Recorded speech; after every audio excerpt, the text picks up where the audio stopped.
What do you know firsthand or personally that's worth $1 million and looks like $1 million? What would your first answer be? It would have to be the world champion. That's right, Ric Flair. Woo! You know Ric Flair.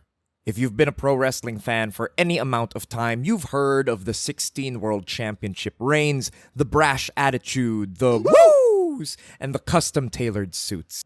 Whether you saw the last of his days as a wrestler in the WWE, or grew up with him as the perennial NWA World Heavyweight Champion of the 1980s, there's an image in your mind of just who Ric Flair is. What one might miss if they've only heard of Flair or have hazy memories of him from childhood is that the polished veneer of the well-dressed, stylin' and profilin' champion really served to mask the insatiable greed of a psychopathic, jealous maniac.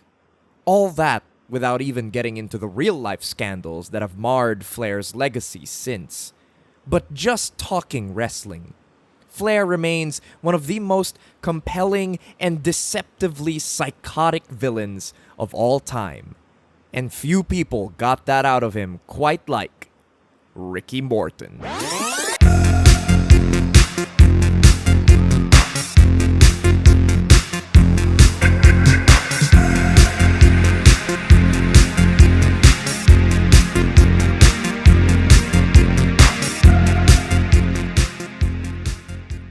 In 1986, Ricky Morton is half of one of the most popular tag teams in the world, the Rock and Roll Express. Get a good look at those faces, folks. Sex icons of the 80s somehow. That's not even really a joke. The Rock and Roll Express are massively popular at this time with young women, and that's what really drives Ric Flair up a wall. As you know oh so very well, I am probably the finest connoisseur of beautiful women. I'm talking about women with full sweaters, you know, the big girls. So one of my big girls the other day asked me to give you this. As far as pro wrestling builds go, it's not great and has only actively gotten worse with time. There's a rampant misogyny running through all of this from both sides of the feud, which makes it an unpleasant watch in 2025. That said, the only things worth really keeping in mind here is that it's a feud inherently about Flair's jealousy of Morton's popularity with women. This, most importantly, manifests as an attack in the backstage locker room where Flair drags Morton's face on the concrete floor, and then later in a gang attack by the Four Horsemen where Flair breaks Morton's nose. The motivation is clear. Flair wants to rough up Ricky Morton's pretty face. It's that specific insecurity that Flair has about his own masculinity that underpins this whole rivalry, and consequently allows him to turn in some of the greatest performances in a career filled with greatness. The one we have the most complete picture of, and the one that's perhaps most famous from this rivalry for that reason, is the July 5, 1986 cage match against Ricky Morton on the fourth night of the NWA's annual Great American Bash Tour. This match may be the most developed and realized Ric Flair performance ever.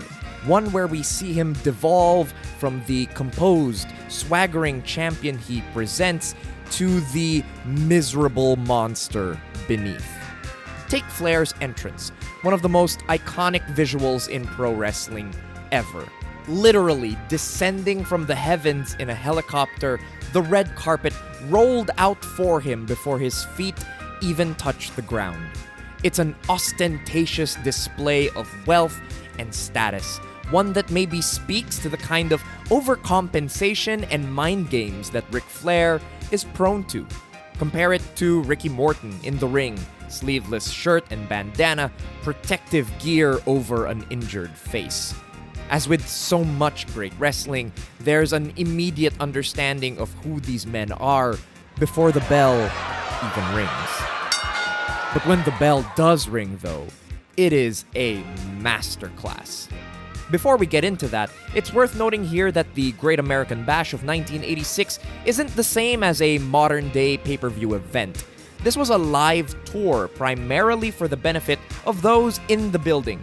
Events and matches, with a few exceptions, weren't really meant to be aired in full on TV. As such, the footage we have here doesn't have any commentary over it. All we have is the footage from the cameras in the arena. And because of that, we get the full force of Ric Flair trying to make the most of an open-air baseball stadium, and he is so loud, charismatic, and vocal in this bout.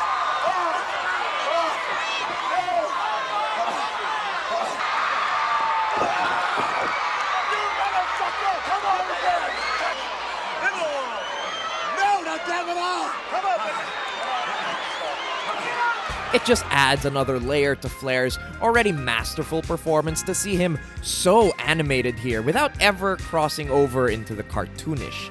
It allows us the full range of emotion and characteristics from Flair.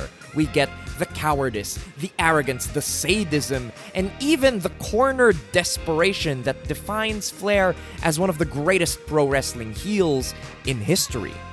Importantly, it's the structuring of how those aspects of Flair get revealed to us that allow the match to be as effective as it is.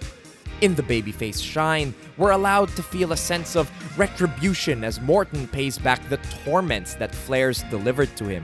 Be that dragging Flair's eyes along the top rope, punching Flair right in the face, or dragging Flair's face into the canvas, Morton exacts a satisfying amount of vengeance for his myriad humiliations, and in response, Flair only has a sense of impotent bluster as the walls close in around him. This is an important part of the match, the part that gives us a sense of justice and a sense of hope. Ricky Morton deserves to get his own back after all he suffered, and it's only right for the champion to be made a fool of after everything he's done. The heel heat shows us a more intimidating side of Flair, though. Fittingly, Flair snatches control away by playing dirty. He's finally able to take the protective mask off of Morton's face and drives the challenger face first into the steel. Blood starts flowing, and Flair can finally see a path forward. When Flair bears down, it's clear that there's more spite and malice in this attack than pure strategy. He wants to hurt Morton, specifically disfigure him, and he wants the crowd in attendance to bear witness to the assault as well. It is his bitterness manifested, no longer worried about the world title, simply reveling in the petty jealousy that defines him in this rivalry. Again, it doesn't work half as well if Morton isn't one of the most effective and affecting babyfaces in pro wrestling history. He is eminently sympathetic and righteous at every turn. Which leads us to the final piece of the puzzle, the comeback. Morton fights back, covered in blood and gore, and is able to extract sweet, sweet vengeance. Again, he pays back the humiliations that Flair inflicted, ramming Flair face first in the cage to bust open the champion. Him doing it as vengeance here reminds us that he is only ever playing with a sense of an eye for an eye, never escalating beyond the sense of sportsmanship that keeps him on the side of the heroes. Flair's selling in this final act is so key, beautifully managing the nuance between sympathy and patheticness. He's battered, broken, selling constantly, but we never feel sorry for him because, oh, good God, does it feel good to see him hurt. He deserves this, and we get to rejoice in every wonderful moment of it. The panic from the babyface shine takes on a more animalistic edge as Flair begins to lose blood, his mere fear giving way to an almost primal fight or flight response. And the coward he is, he'd choose flight 9 times out of 10. But that 10% is what counts in the end. In this instance, it's highway robbery. Flair kicks out of an attempted cover so strongly it sends Ricky Morton flying into referee Tommy Young. And that's all that Flair needs to pick Morton up and drop him crotch first into the top rope. Not satisfied with this makeshift low blow, he gets his feet up on the ropes to earn the winning pinfall.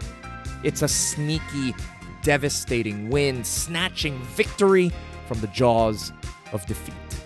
It hurts, it's painful, and Flair gets away with another one.